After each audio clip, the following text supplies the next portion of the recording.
오늘은 이사야 이제 11장 말씀을 볼 겁니다. 우리 말씀은 중간에 같이 읽도록 그렇게 하겠습니다.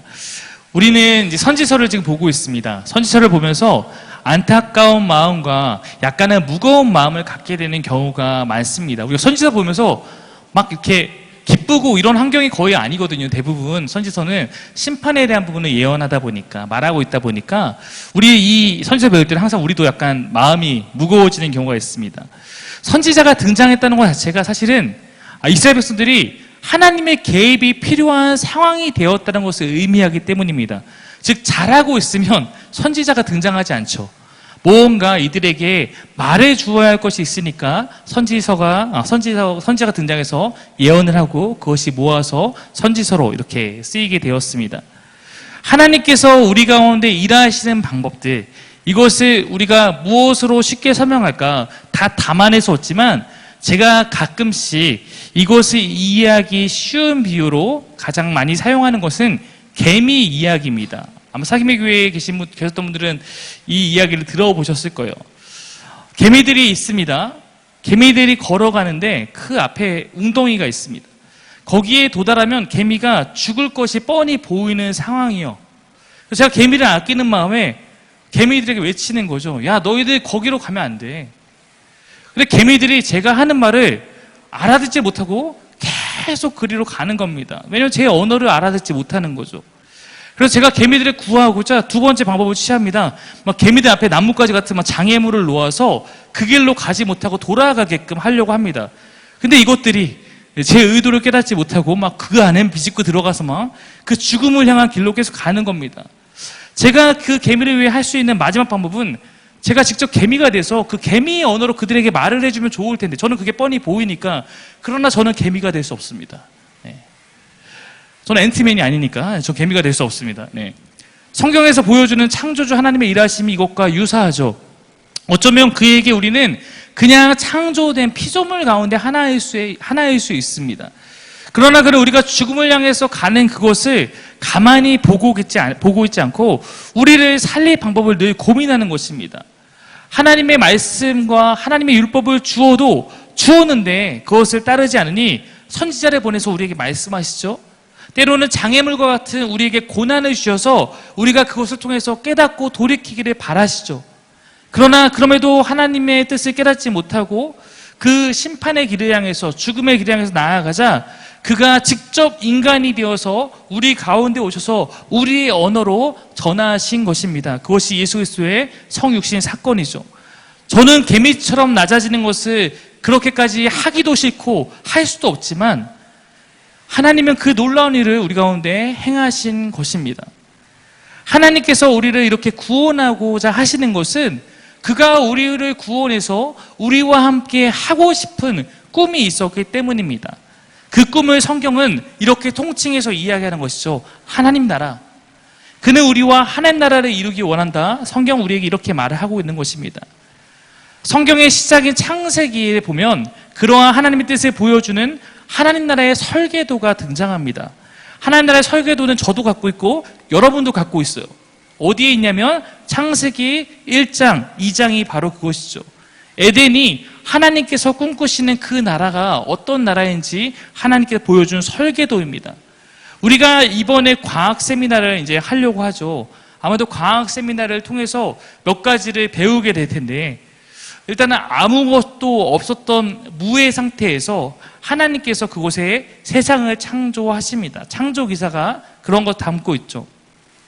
7일의 창조는 하나님께서 이 세상을 만드시는 그 과정을 설명하시는 것인데, 무질서한 혼돈의 상태에서 그 안에 질서를 부여하면서 하나님께서 다스리고 통치하시는 그런 세상을 만드시는 과정을 보여주는 것입니다. 창세기 1장 2절 말씀 한번 띄워주시면 한번 읽어볼까요? 시작. 땅이 혼돈하고 공허하며 흑암이 깊음 위에 있고 하나님의 영은 수면 위에 운행하시니라. 땅이 혼돈하고 공허하며 흑암이 깊음 위에 있다. 하나님의 영은 수면 위에 운행하셨다. 이것이 최초에 창조할 때의 그런 모습입니다. 이 혼돈 속에서 하나님은 세상을 창조하시는데 그 안에 질서를 주시는 것이죠. 1장 14절 말씀 한번 읽겠습니다. 시작. 하나님이 말씀하시기를 하늘 창공에 빛나는 것들이 생겨서 낮과 밤을 가르고 계절과 날과 해를 나타내는 표가 되어라. 저는 여러분 어떻게 보실지 모르겠지만 저는 창세기 1장의 이야기가 문자적으로 해석했을 때 굉장히 오류가 있다고 생각을 하는 편입니다. 그것은 하나님께서 우리 가운데 어떻게 하나님께서 행하셨는지를 사실 그대로 말하려는 목적보다는 우리 가운데 하나님께서 어떻게 창조를 행하고 계신지 그것에 대해서 이렇게 우리가 이해할 수 있는 방법으로 말을 하고 있다고 생각합니다. 제가 가장 쉽게 비유하는 것은 예를 들어서 제가 저희 초등학생 딸한테 어떻게 해서 아이를 갖게 되고 낳게 되는지를 말을 해줘야 묻습니다. 그러면 제가 이거 말해줘야 할 때 정확하게 말해줄 수 없잖아요.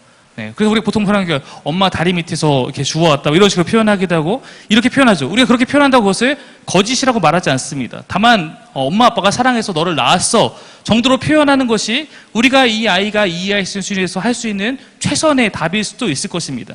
저는 창조가 그런 것이라고 생각합니다. 창조의 기사는 하나님께서 어떻게 창조하셨는지를 정말 그 일일이 정말 우리의 일일로 이런 것이 아니라 하나님께서 우리 창조하신 것에 대해서 이렇게 하나님께서 우리를 사랑하시는 마음으로 질서를 갖고 이것을 창조하신 이야기를 담고 있다고 생각합니다. 자연이란 것이 바로 그 질서의 결과인 거죠. 오늘 말씀에서 보듯이 빛을 창조하셔서 빛과 어두움을 나누시고 하늘과 땅을 나누시고 바다와 육지를 나누시고 해와 달과 별과 24시간과 계절을 구분하시며 그 안에 질서를 부여하시는 작업, 이것이 하나님께서 7일의 창조 동안 행하신 것이라 생각합니다. 그래서 밤이 지나면 아침이 오도록 하셨고 여름이 지나면 이제 가을이 와야 하는 것이고 이것이 하나님의 질서 가운데 행하시고 그로 인해 나타난 결과라고 생각합니다. 이 하나님의 자연의 질서가 한치라도 어긋날 때 우리에게 재해가 오죠. 그래서 자연의 일부로 창조된 동물들은 어쩌면 그 자연의 질서가 파괴된 것을 재해가 오는 것을 누구보다 빨리 깨닫는 것이 아닌지 저는 생각해 봅니다. 하나님의 질서는 이렇게 모든 하나님의 창조 세계에 피조물들에게 다 주어졌어요. 우리들에게도 질서를 주셨습니다. 창세기는 그것을 말하고 있어요. 하나님과 사람 사이의 질서는 여러분 무엇입니까? 사람은 하나님을 창조주로 왕으로 인정하며 살아가는 질서를 주셨고 하나님은 우리를 책임져 주시는 것, 이것이 질서입니다. 서로 간의 질서예요. 이 질서가 깨어지지 않으면 너랑 나랑 행복하게 살 수 있어. 그렇게 말씀하신 것이죠. 우리에게 주신 선악과는 그거 아닙니까? 이 질서를 인간이 정말로 잘 지키고 있는지 아닌지를 판단하는 유일한 기준으로서 주어진 것이죠. 그리고 여러분, 이것은 하나님과 사람 사이에만 주신 질서가 아닙니다.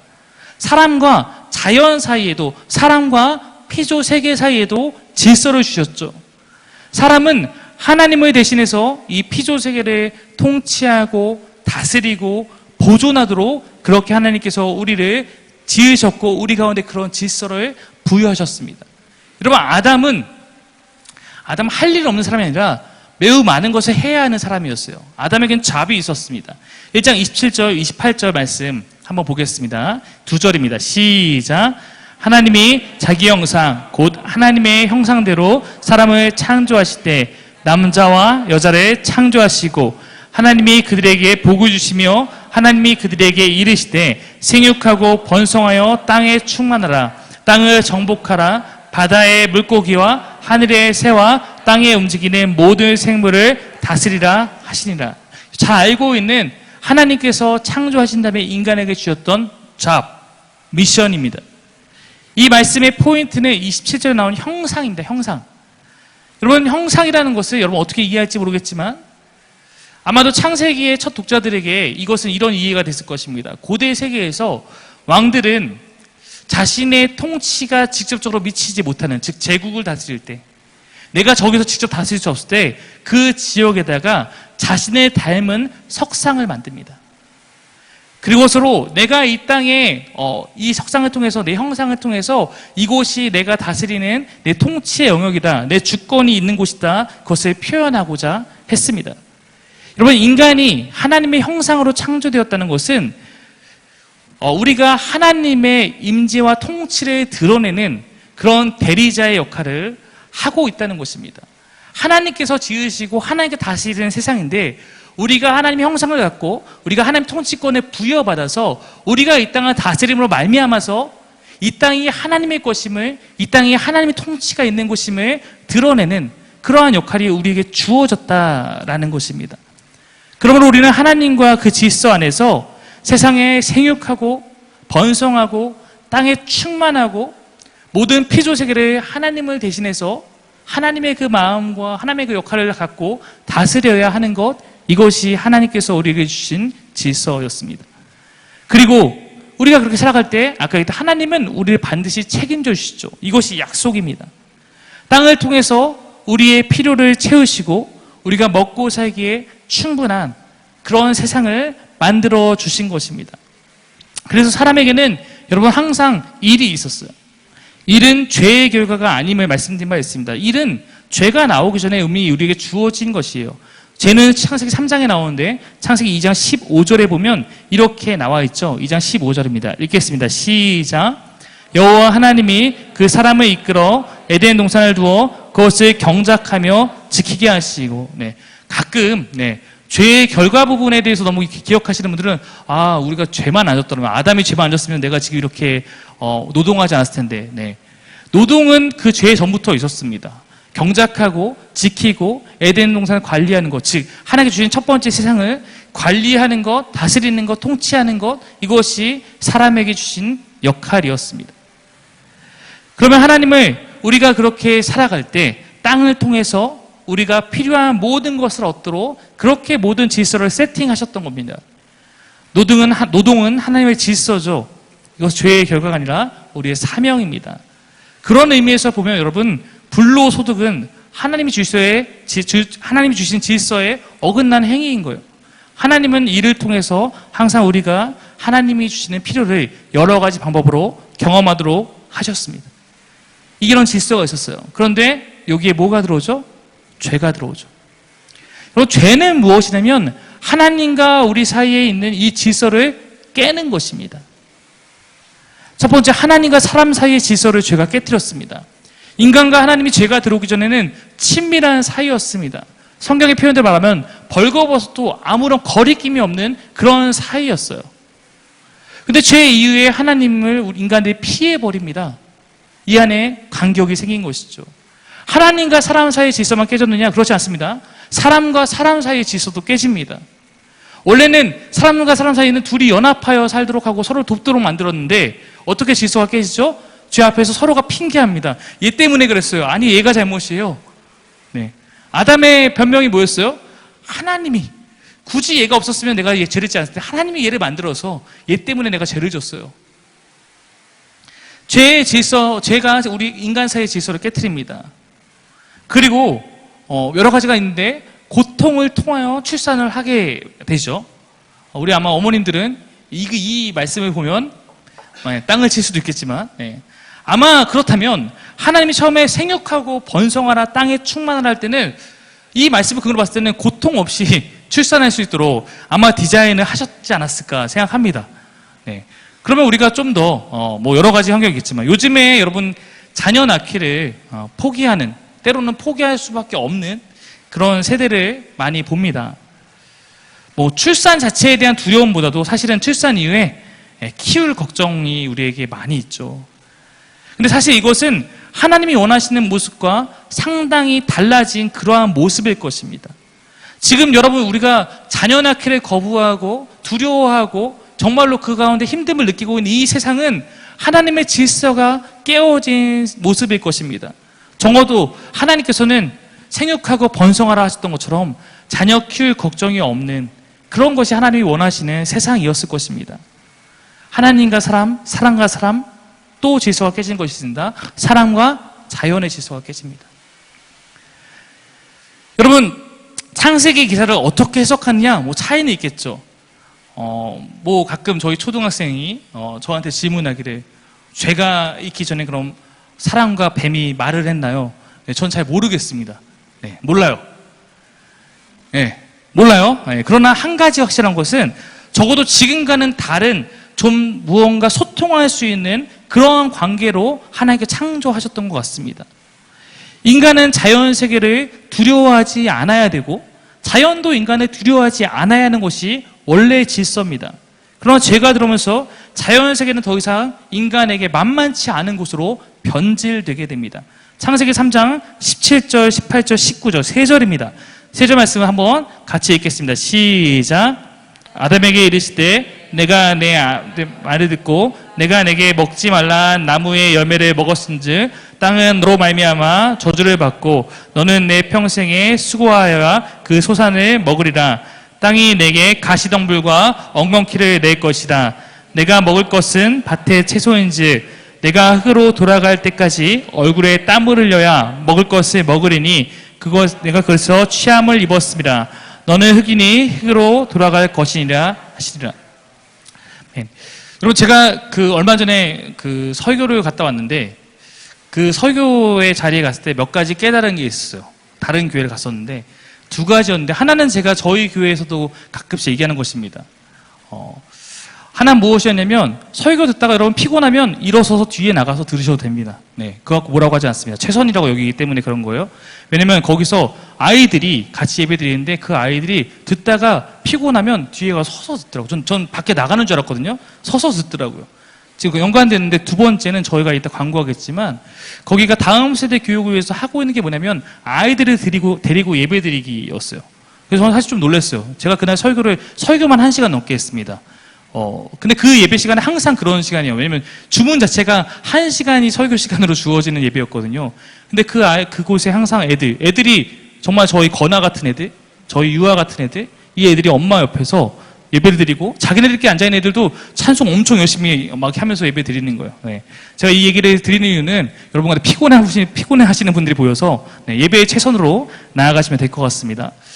아마도 그전에는 여러분 제가 지금 인간과 자연 사이의 질서에 대해서 얘기를 하고 있는데 아마도 그전에는 자연을 돌보는 것이 그렇게까지 어렵진 않았던 것 같습니다. 조금만 우리가 관리하고 경작하면 풍요로운 그 자연의 혜택을 우리가 누릴 수 있었는데 이제는 땅도 저주를 받아서 농사하는 것도 쉽지 않아졌습니다.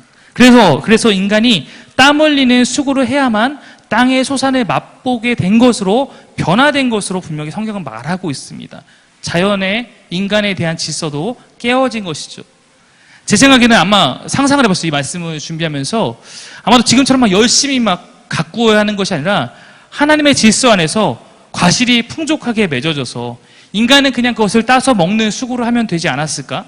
막 땀 흘리는 수고는 없었다고 하니까. 예를 들어 이런 거죠. 제가 지나가다가 사과나무가 보입니다. 사과나무에 잘 있었어? 이렇게 인사를 하면 그러면 사과나무가 저한테 이렇게 사과를 하나 똑 떨어뜨려주고 그럼 제가 그거 먹고 땅도 질서 가운데 잘 유지되어서 원하고 필요한 것이 막 비료 뿌리고 뭐 이렇게 하지 않아도 잘 가꾸어지고 공급되어지는 그런 모습이 아니었을까 생각합니다. 근데 저 높이 있는 뭐 열매를 먹고 싶으면 기린 불러서 기린 나 저거 좀 따줘. 그럼 기린이 저거 따주고 독수리 시켜서 저쪽 산에 있는 거 갖고 오라고 하고 아무래도 제가 봤을 때 죄가 들어오기 전에는 이러한 모습이 아닐까 생각해 봅니다. 제가 지금 이 말하는 것이 꼭 뻥은 아니겠구나라는 거를 제가 이따가 말씀드릴게요. 근데 여러분 원래 이 처음 창조의 세계에서는 육식이 없었죠. 인간이 동물을 잡아먹고 동물끼리 잡아먹고 이런 것이 없었습니다. 아마도 이 육식이 없다는 것에 지금 실망하시는 분들이 좀 있을 텐데 네, 저처럼 아마도 죄가 오기 전에는 육식을 탐내지 않아도 될 만큼 충분한 영양분들이 땅의 것으로 공급이 되었겠죠. 저는 그렇게 믿습니다. 고기를 먹을 필요가 없을 정도로 고기보다 맛있는 땅의 수산물들이 있었을지 모릅니다. 뭐 우린 다 모르죠. 왜냐면 우리는 지금 파괴된 세계에 살고 있으니까. 우린 죄로 인해 무질서해진 세상을 물려받았으니까요. 근데 여러분 또 하나의 질서가 깨진 게 있습니다. 그 뭐냐면 자연과 자연의 질서예요. 하나님과 인간, 인간과 인간, 인간과 자연, 자연과 자연. 일단 땅에서 가시덤불과 엉겅퀴가 생겨났다는 것은 그 자체가 뭔가 유해한 것들이 생겨났다는 거 아니겠습니까? 가끔 또 이렇게 제가 이런 거 가르치면 묻죠. 모기도 하나님께서 만드셨습니까? 제가 대답할 수 있는 것은 만드셨겠죠. 근데 지금과 같은 모습으로 만들지는 않았을 것 같습니다. 제 생각에는. 뭐 남에게 피해를 끼치며 생존하는 이런 방식이 첫 방식은 아니었을 것 같아요. 전 질서가 무너진 걸로 생각합니다. 그럼 그 전에는 자연도 서로 돕고 돕는 완전한 그 질서 가운데 운영되고 있었다는 것이죠. 그리고 아마 죄로 인해서 육식동물, 다른 동물을 잡아먹고 사는 동물이 생겨나기 시작했던 것 같습니다. 자연세계 전반에 서로가 서로를 파괴하는 모습이 없었어요. 약육강식의 세계라는 것은 죄 이후의 모습입니다. 그것이 그 당시에 뉴 노멀, 먹이사슬 이런 것들은 죄 이전에 없던 것, 그러나 그 이후에 일반화된 것, 이런 단어는 사실은 죄악 이전에는 없었던 이야기인지도 모릅니다. 즉 죄악 시대는 모든 질서를 완전하게 변화시킵니다. 인간은 자연을 파괴하는 자가 되고 자연은 인간을 파괴하는 그런 곳이 되기도 합니다.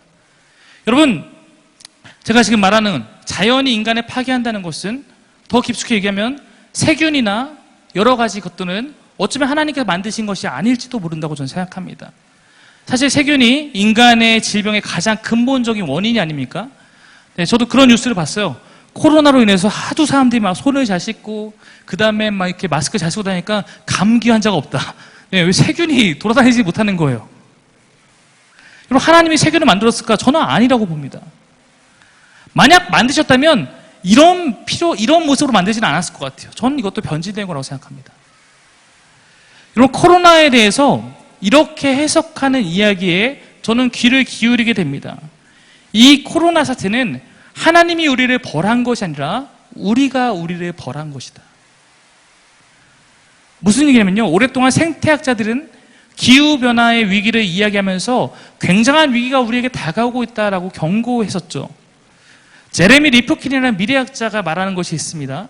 여러분, 1990년대까지만 해도 1990년대입니다. 90년대. 인간이 지구상에서 차지하고 있던 땅이 14%를 차지하고 있었대요. 나머지는 자연세계인 거죠. 1990년대가 아닌가요? 제가 90년대가 너무 1900년대라고 합시다. 혹시 모르니까. 1900년대. 제가 잘못 적었을까 봐요. 좀 넓게, 뻥치면 안 되니까. 1900년대라고 합시다. 그래도 이래야지 좀 마음이 편할 것 같아요. 1900년대까지만 하더라도 인간이 지구상을 차지하고 있는 땅이 14%였답니다. 근데 2000년대, 100년 정도가 지났다고 따지면 인간이 지금 거주하거나 인간이 사용하고 있는 땅이 전 세계 면적이 몇 프로인지 아십니까? 77%입니다. 그렇죠, 여러분? 1900년대 같죠, 아무래도. 네, 맞아요. 네. 동물이 사용하고 있던 공간을, 자연세계가 자연세계끼리 경험하고 있던 공간을 인간이 다 침범해서 지금 차지하게 된 것입니다. 그러니까 오랜 세월 동안 동물들의 세계에 머물고 있었던 박테리아나 바이러스가 갈 데가 없는 거예요. 그럼 이게 어디 가겠습니까? 인간 세계로 넘어오기 시작한 것이죠. 이것이 결정적인 거, 이렇게 나온 결정타가 코로나19다, 이렇게 말하기도 합니다. 그런 관점에서 이런 자연학자들은 코로나19는 지구가 자신을 지키기 위해 만든 백신이다, 이렇게 말하기도 합니다. 코로나에 인해서 인간의 활동이 정지되자마자 자연세계가 여러모로 되살아나는 것을 보면, 우리가 과연 하나님의 뜻대로 자연을 지키고 보존하라는 사명을 잘 해왔는가? 어떤 의미에서 우리에게 창조의 사명을 다시금 일깨워주는 계기가 되기도 합니다. 제가 오늘 이런 이야기를 설교 전반을 통해서 계속 하고 있는 것은 이사야의 말씀 가운데 하나님의 구원 시대에 대한 비전이 나와요. 이게 11장입니다. 죄악으로 가득한 남유다와 타락한 이방나라에 대한 심판 예언이 가득 차 있는 이 책에서 그 안에 한 줄기 소망의 빛이 비춰지고 있다는 것입니다. 그런데 이 빛은 지금 이제 당면하고 있는, 지금 우리가 이방나라와 어떻게 싸워야 될까, 여기서 어떤 정치적 판단을 내려야 될까, 막 이런 차원을 넘어서는 이야기를 이 빛이 말해주고 있다는 거예요. 우리 이사야 11장 1절 말씀을 한번 보겠습니다. 시작. 이새의 줄기에서 한 싹이 나며 그 뿌리에서 한 가지가 나서 결실할 것이요. 이새의 줄기를 갑자기 11장에 꺼내낸 거예요. 이새의 줄기에서 한 싹이 난다. 여러분, 이새가 누굽니까? 다윗의 아버지입니다. 즉 이새의 줄기란 것은 다윗 가문을 이야기하는 것이죠. 다윗 가문을 통해서 내가 한 싹을 준비하고 있고 이것이 결실을 맺을 것이다 말하고 있는 것입니다. 근데 여러분, 지금 이것을 얘기하는 이때 지금 다윗 왕조는 파국이거든요. 제가 말했잖아요. 다윗의 후손인 아하스 왕은 막 아수르에게 완전히 빠져서 아수르 신이 최고야, 아수르가 최고라면서 아수르의 제사 양식까지 다 가져와서 막 유다를 우상 숭배에 빠뜨리고 있었거든요. 근데 하나님께서 내가 다윗 왕조로 가문을 통해서 할 일이 있다라고 말하며 시작하는 것입니다. 여러분, 하나님께서 다윗을 사랑하셨어요. 그래서 다윗에게 한 가지 약속을 주시죠. 역대하 7장 18절 말씀입니다. 7장 18절 읽겠습니다. 시작. 내가 내 나라 왕위를 견고하게 하되 전에 내가 내 아버지 다윗과 언약하기를 이스라엘을 다스릴 자가 내게서 끊어지지 아니리라 한 대로 하리라. 여러분, 이것이 그 유명한 다윗 언약입니다. 하나님은 약속을 지키시는 분이에요. 성경에 보면 이스라엘을 다스릴 자가 다윗에게서 끊어지지 아니하겠다 약속하시죠. 여러분, 실제로 이스라엘에게 다윗 가문의 첫 번째 위기가 옵니다. 왜냐하면 여로보암이 쿠데타를 일으킵니다. 12지파 중에 10지파가 거기 동참합니다. 그러나 그때에도 다윗 왕조는 망하지 않고 남유다라는 곳을 통치하는 가문으로 이어지게 됩니다. 그러니까 이들이 보기에 정말 하나님은 어떻게든 약속을 지키시는 분이야 라고 생각할지 모릅니다. 근데 여러분, 이 언약은 하나님께서만 무조건적으로 다윗에게 주신 언약이 아니라 잘 읽어보면 세부 조항이 있어요. 이 7장 18절 읽었는데 17절 말씀 한번 읽겠습니다. 17절 시작. 네가 만일 내 앞에서 행하기를 내 아버지 다윗이 행한 것과 같이 하여 내가 내게 명령한 모든 것을 행하여 내 율례와 법규를 지키면 내가 너에게서 끊어지지 않게 할게 라는 말씀이었어요.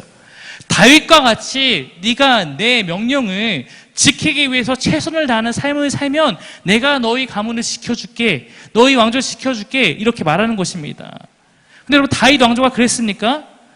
다윗 왕조 그렇지 않았죠. 심판을 받기에 충분한 모습이 되었습니다. 하지만 하나님은 계속 참아주시는 것입니다.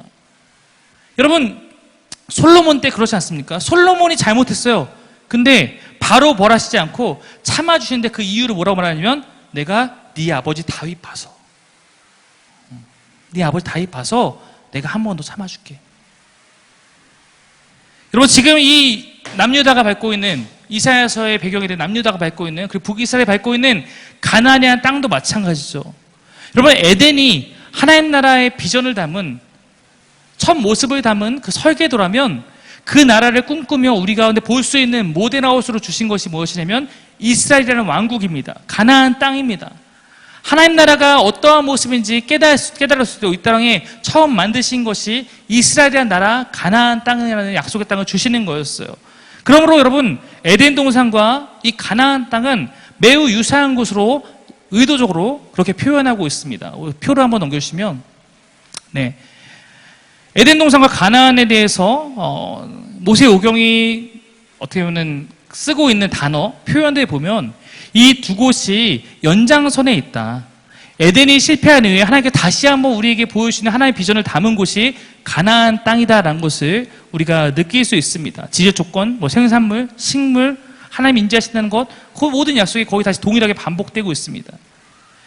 여러분, 출애굽하죠. 하나님께서 이곳에 이 이스라엘이라는 나라를 만들기 위해서 맨 먼저 하신 것은 애굽에 있는 그 야곱의 자손, 그들을 끌어다가 이제 이들을 데리고 탈출시켜서 이제 이들을 데리고 그 일을 시작하시는 것입니다.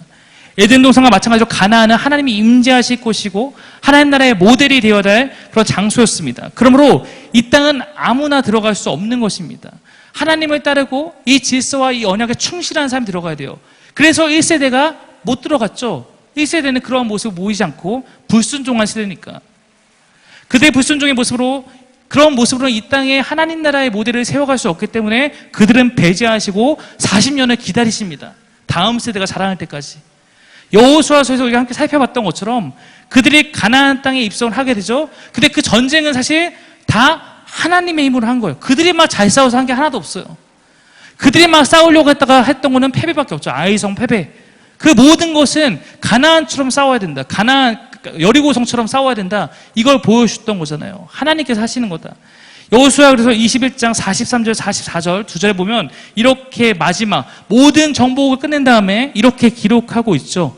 이 두 절입니다. 읽겠습니다. 시작. 여호와께서 이스라엘 조상들에게 맹세하사 주리라 하신 온 땅을 이와 같이 이스라엘에게 다 주셨으므로 그들이 그것을 차지하여 거기에 거주하였으니 여호와께서 그들의 주위에 안식을 주셨을 때 그 조상들에게 맹세하신 대로 하셨으므로 그들의 모든 원수 중에 그들과 맞선 자가 하나도 없었으니 이는 여호와께서 그들의 모든 원수들을 그들의 손에 넘겨주셨습니다. 하나님께서 맹세한 것, 약속한 것을 너희에게 다 행해서 이 땅을 너희에게 주리라 하신 대로 다 주셨다라고 말합니다. 그리고 성경에 말한 것은 그로 말미암아 이 땅에 이곳에 안식이 왔다 말하고 있습니다. 안식, 여러분 어디서 들어온 표현이에요? 창조에서 들어왔던 표현이죠. 가나안의 이스라엘 나라를 세우시는 것이 마치 하나님께서 창조하셔서 첫 세계를 만드신 것처럼 그렇게 하신 것이고 이 일이 끝났을 때 하나님께 마찬가지로 안식하셨다 표현하고 있는 것입니다. 예전에는 설계도로 만든 것이고 이제는 모델하우스를 만든 거예요. 여러분 여호수아서를 보면 절반은 정복 전쟁이고 절반은 뭐예요? 땅을 분배하는 거에 절반을 쏟습니다. 가나안 땅에서 모든 땅을 이들에게 주신 다음에 그것을 이곳에 있는 백성들에게 모두 나눠주시고 하나님께서 이제 안식이 왔다 말씀하신 것입니다. 그래서 사실 여러분 땅의 문제는 굉장히 중요한 것입니다. 우리가 자연에 대해서 책임의식을 가져야 하는 것처럼 사실은 땅 분배에 담긴 하나님의 뜻을 잘 읽어야 합니다. 저는 땅은 사실 사고 파는 것이 아니라고 생각하는 사람입니다. 성경을 보면 땅은 분명히 하나님께서 모든 사람에게 그것을 통해서 그들이 삶의 안식을 얻도록 모두에게 나눠서 주신 것입니다. 하나님은 땅을 공공재로 주셨죠. 그러나 물질 만능주의가 오면서 가나안 땅에 살아가는 이스라엘 백성 가운데서도 이 땅을 서로가 갖고 경쟁하고 이러면서 누군가 땅이 있는 자, 누군가 땅이 없는 자가 돼버립니다. 하나님은 그것을 기뻐하지 않으셨죠. 여러분 현대사회는 더하죠. 땅과 집이 거주를 위한 기반이 아니라 어떤 이들에게는 그 이상의 부를 누리고자 하는 쌓아놓고자 하는 욕망의 수단이 되었습니다. 저는 기독교인들이 제가 오늘 설교를 통해서 조금씩 언급한 불로소득의 문제, 자연 보호하는 문제, 땅의 문제 이런 거에 대해서 깊은 고민이 필요하다고 생각합니다. 우리는 성경을 통해서 하나님께서 우리에게 가르친 질서와 기준을 찾아야 합니다. 21장 45절에 보면 이렇게 나와 있어요. 45절 이렇게 해서 시작. 여호와께서 이스라엘 족속에게 말씀하신 선한 말씀이 하나도 남음이 없이 다 응하였더라. 가나안 땅에 입성하고 땅 분배를 하신 후에 하나님은 이제 내가 모든 일을 너희 가운데 다 성취했다 말하고 있습니다. 사실 하나님은 출애굽한 백성을 데리고 먼저 가나안 땅에 들여보내시기 전에 시내산으로 부릅니다. 이 산에 와서 한 게 뭐였어요? 하나님과 이 백성이 다시 언약을 맺는 거였어요. 질서를 다시 세운 거예요. 선악과로 이걸 지키면 내가 너희와 함께 할게 처음 세계에서 약속하셨던 것처럼 이제 이 이스라엘을 만들면서 이 시내산에 불러서 율법을 주시면서 이것을 지키면 내가 너희와 함께 할게 다시 약속해서 모든 것이 똑같습니다.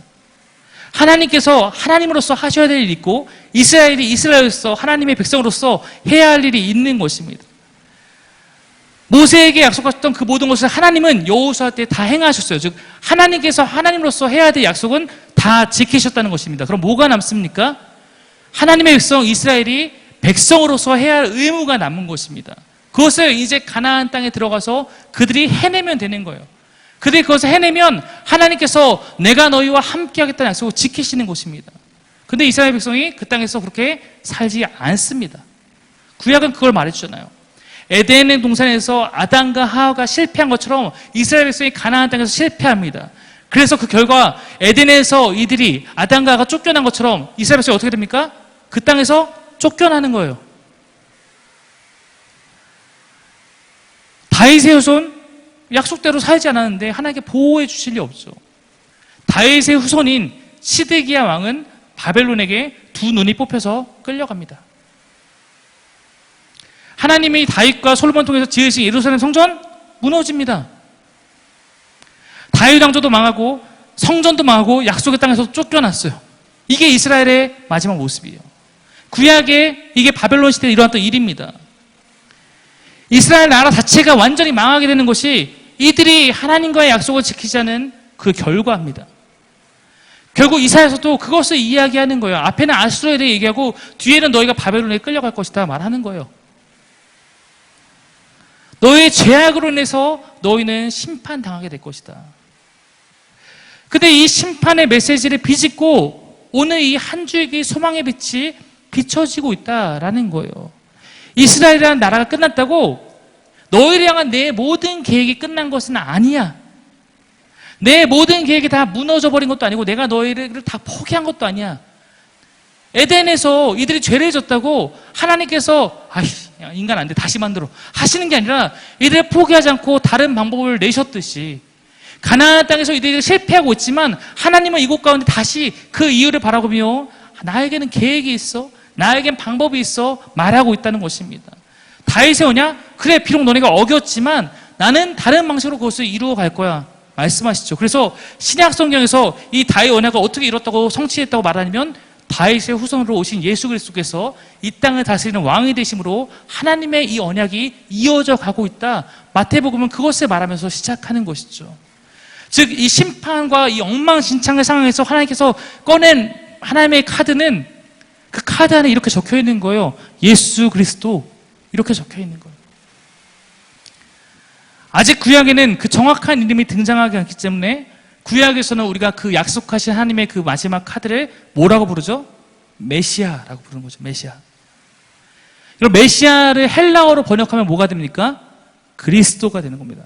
같은 단어죠. 구원자. 심판의 메시지 가운데 하나님의 그 구원 계획을 이사야서에서 약속하고 있는 거예요. 그러니까 이사야서를 읽는 사람들을 하여금 이 책을 읽으면서 심판으로 인해서 마음이 무겁지만 나도 이들처럼 살면 안 되겠다 다짐하게 되지만 그러나 하나님이 여전히 우리를 포기하지 않으셨구나 라는 소망을 주고 계신 것입니다. 여러분, 메시아의 특징 이사야에 보면 이렇게 나와 있어요. 우리 11장 2절부터 5절에 메시아의 특징이 나와 있습니다. 4절의 말씀입니다. 함께 읽겠습니다. 시작. 주님의 영이 그에게 내려오신다. 지혜와 총명의 영, 모략과 권능의 영, 지식과 주님을 경외하게 하는 영이 그에게 내려오시니 그는 주님을 경외하는 것을 즐거움으로 삼는다. 그는 눈에 보이는 대로만 재판하지 않으며 귀에 들리는 대로만 판결하지 않는다. 가난한 사람들을 공의로 재판하고 세상에서 억눌린 사람들을 바르게 논지한다. 그가 하는 말은 몽둥이가 되어 잔인한 자를 치고 그가 내리는 선고는 사악한 자를 사형에 처한다. 그는 정의로 허리를 동여매고 성실로 그의 몸에 띠를 삼는다. 메시아의 특징은 무엇이냐면 여호와의 영으로 무장하고 하나님의 공의와 질서대로 성실하게 다스리시는 그런 분이다 약속하고 있습니다. 하나님이 원하시는 질서대로 다스리시고 통치하시는 분이 우리 가운데 구원자가 되어주실 것이다 말하고 있는 것입니다. 신학적으로 보면 에덴 동산은 하나님이 꿈꾸시는 그것을 무엇인지 보여주는 설계도라고 했고 이스라엘이라는 나라는 그것이 이 땅에 보여진 모델하우스와 같은 기능을 한다면 바로 메시아 예수께서 이 땅에 오시면서 그가 가져온 이 땅에 임한 그 하나님의 나라가 바로 하나님께 보여주시는 그 나라의 실체인 것이죠. 그가 오셔서 통치하고 다스릴 것이다 말씀하십니다. 그래서 우리가 이 나라를 배울 때 우리가 이렇게 표현했죠. 이미 임하였으나 아직 완성되지 않은 나라. 우리는 하나님 나라의 특징을 이렇게 표현합니다. 이미 그러나 아직. 예수 그리스도가 이 땅에 오시면서 그 나라는 이곳에 시작되었습니다. 이미 이 땅에 시작되었죠. 그러나 아직 완성되지 않았습니다. 이거를 가장 쉽게 이해할 수 있는 것을 야구의 표현대로 설명하자면 이미 타자가 홈런을 쳤어요. 공이 넘어갔습니다. 그러나 아직 1루, 2루, 3루를 돌고 있는 거예요. 그 시간이 지나서 그가 홈으로 다시 돌아오면 그때 끝납니다. 그때 승리가 확정되죠. 그때는 승리팀과 패배팀의 결과가 주어지는 것입니다. 사실 그러나 홈런을 치는 순간 이미 이 승패는 결정이 난 것이 아닙니까? 이미 예수께서 이 땅에 오셔서 십자가를 지고 돌아가실 순간 이미 이 땅에 그리스도의 왕국과 사탄의 왕국의 승패는 결정된 거예요. 성경적으로 보면.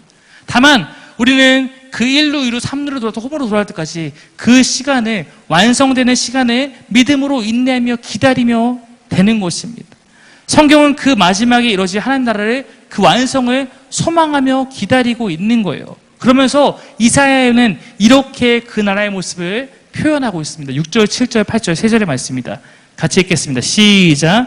그때 이리가 어린 양과 함께 살며 표범이 어린 염소와 함께 누우며 송아지와 어린 사자와 살찐 짐승이 함께 있어 어린아이에게 끌리며 암소와 곰이 함께 먹으며 그것들의 새끼가 함께 엎드리며 사자가 수처럼 풀을 먹을 것이며 젖먹는 아이가 독사의 구멍에서 장난하며 젖된 어린아이가 독사의 굴에 손을 넣을 것이라. 여러분 잘 아는 우리 어린이 시절에 불렀던 찬양 아닙니까? 사막에 샘이 넘쳐흐르리라. 그럼 불러볼까요? 사막에 샘이 넘쳐 흐르리라.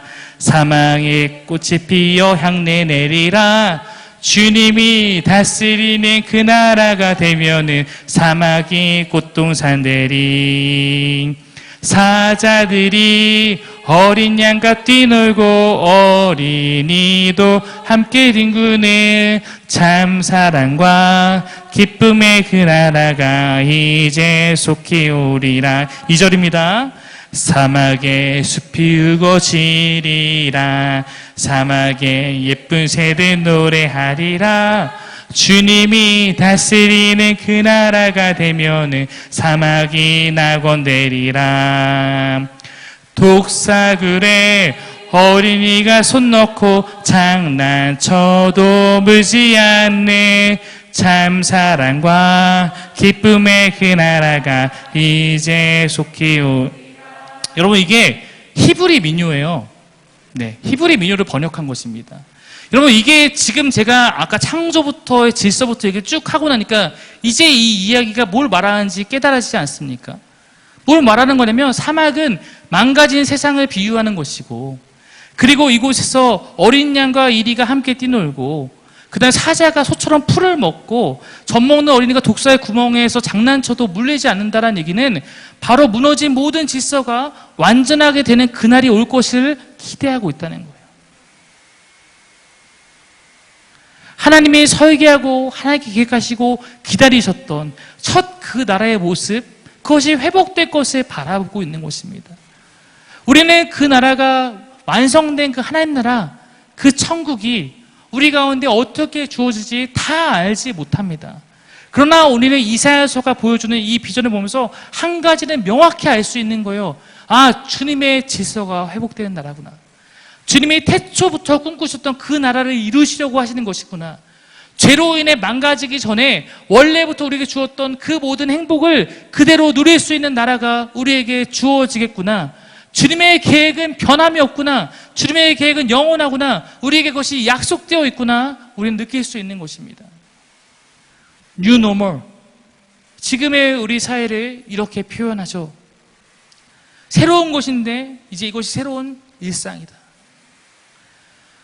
우리가 그전에 당연하다 여겼던 것들이 이제 옛것이 되고, 이제는 이 지금 우리가 마스크를 쓰고 코로나와 함께 더불어 살아가는 이것이 우리의 일상이 되었다 말하는 표현이죠. 이제 이것이 노멀이라는 얘기는 우리의 기준이 이제는 이 상황에 적응해서 이것에 맞춰 살아가야 한다는 것을 의미하는 표현입니다. 그러나 우리의 삶의 문제와 별개로 우리의 영적 기준은 태초부터 변함없는 하나님의 계획인 그 하나님 나라에 우리는 가 있어야 하는 것입니다. 그 질서 회복, 그 정의 회복에 우리는 힘써야 하는 것입니다.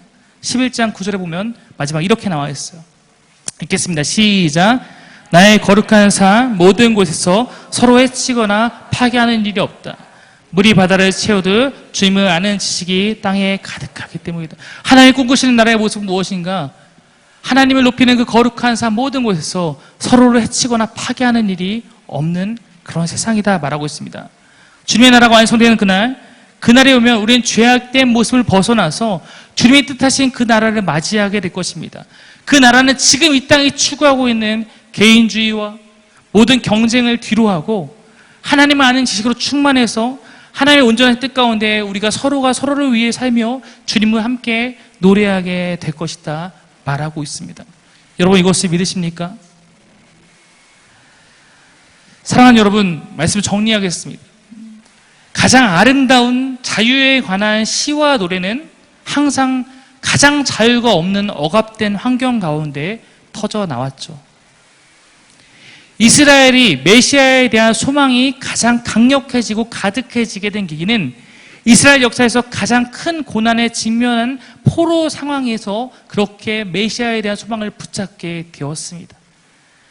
이스라엘 나라가 이 땅의 지도에서 사라져 로마의 속국이 되어져서 도저히 이스라엘에서 나온 사람들로는 아무것도 할 수 없을 것 같은 그때 가장 작은 그 고을에서 이 땅을 통치하신 예수께서 나셔서 온 땅에 하나님 나라가 임하였음을 선포하셨습니다. 여러분, 우리의 삶의 문제는 사실 우리로 하여금 늘 절망하고 좌절케 할지도 모릅니다. 그러나 하나님의 방법은 다르죠. 하나님께서는 다 그 가운데서 하나님의 계획을 갖고 있습니다. 하나님께는 다 계획이 있습니다. 우리가 왜 주님의 뜻대로 살아야 하는가? 우리에게 주어진 삶이 지금 내가 살아가는 이 삶의 끝이라면 우리가 이 땅에서 주님이 주신 말씀대로 살겠다고 포기하고 희생하고 고난을 견디며 살 필요가 없습니다. 그러나 주님이 약속하신 모든 것들이 신실하게 이루어졌던 것 같이 주님의 계획이 망가질 때에도 포기하지 않고 그것을 지금도 이루어나가는 것을 성경에서 우리가 발견했다면 우리에게 그것이 끊어지지 않을 소망이 되어서 우리도 그것을 붙들고 이것이 끝이 아니겠구나, 이 생의 끝이 아니겠구나, 주님이 가져오실 그 나라가 반드시 오겠구나. 그렇다면 나는 그 나라에 참여하는 백성이 되기 위해서 내 삶의 여러 가지 부분에서 포기하고 희생과 십자가를 져야 하는 삶이 있을지 모르겠지만 나도 이것을 포기하지 말아야겠다 결정할 수 있는 것입니다. 사랑하는 여러분, 우리의 하루하루는 그냥 지나가 버리는 시간이 아니라 주님 앞에 하나하나 차고차고 쌓이고 있습니다. 주님의 기준에서 어긋난 것들을 회개함으로 나아가시고 주님 앞에 옳은 모습이 있다면 끝까지 변치 않고 그 믿음의 삶을 걸어가시기를 당부드립니다. 세상은 이 삶의 끝이라고 계속 외쳐대고 있습니다. 한 번 사는 인생, 네 마음대로 살아라. 그러나 우리는 그 이야기를 듣지 않고 우리는 성경의 이야기를 듣고 소망합니다. 우리에게는 이렇게 살아가야 될 이유가 충분하기 때문입니다. 그런 믿음 가운데 삶을 살아간다면 공의롭고 성실하신 주님께서 그의 나라에서 반드시 여러분을 따스한 품으로 맞아 주실 것입니다. 사랑하는 여러분, 우리 찬양하며 함께 이것을 기도하며 나아가고 싶습니다. 세상의 구원을 위하여 오늘도 쉬지 않고 일하시는 하나님, 주의 심장을 우리에게 주셨고 주의 사명을 우리에게 주셨으니 우리가 죄로 인해 망가진 이 세상을 치유하고 회복하며 주님을 노래하며 나아가겠습니다. 우리에게 승리의 소망이 있습니다. 이것을 함께 고백하며 우리가 찬양하며 함께 말씀을 정리하며 기도하도록 하겠습니다. 예배팀 나와주시고 같이 찬양하겠습니다.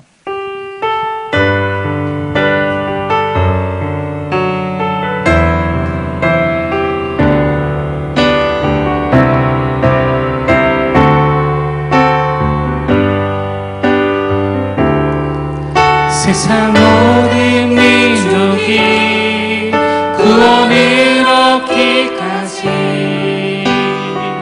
쉬지 않으시는 하나님, 주의 심장 가지고 우리 이제 일어나 주 따르게 하소서. 세상 모든 육체가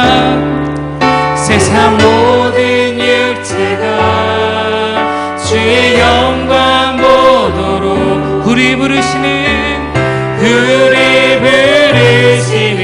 하나님, 주의 손과 발 되어 세상을 치유하며 주 섬기게 하소서. 물이 바다 덮음같이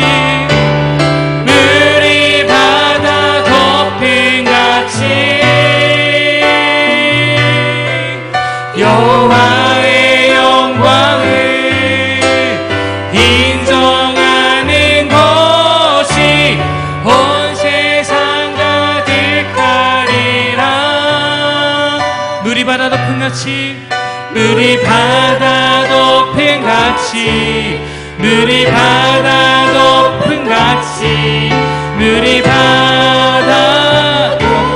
한 번 더 울려놨었다. 세상 모든 민족을 권하는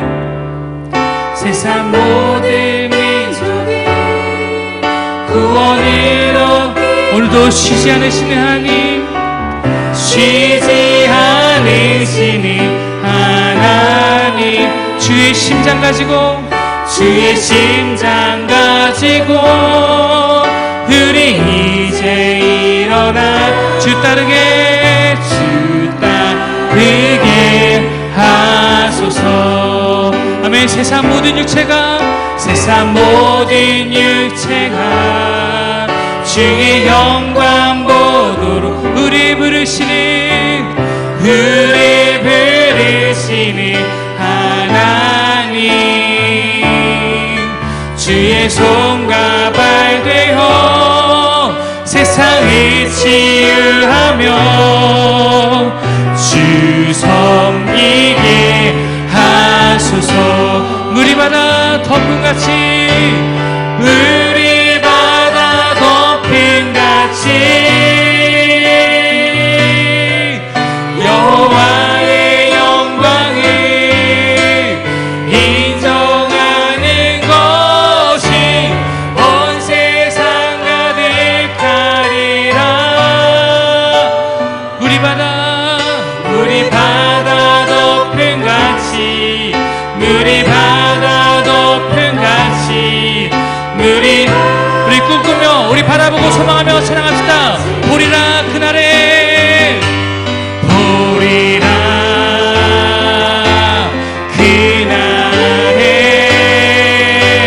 주의 영광 가득한 새 우리는 듣게 되리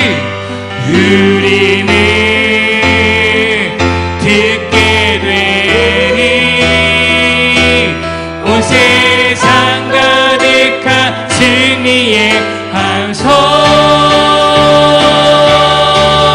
물이 바다 덮음같이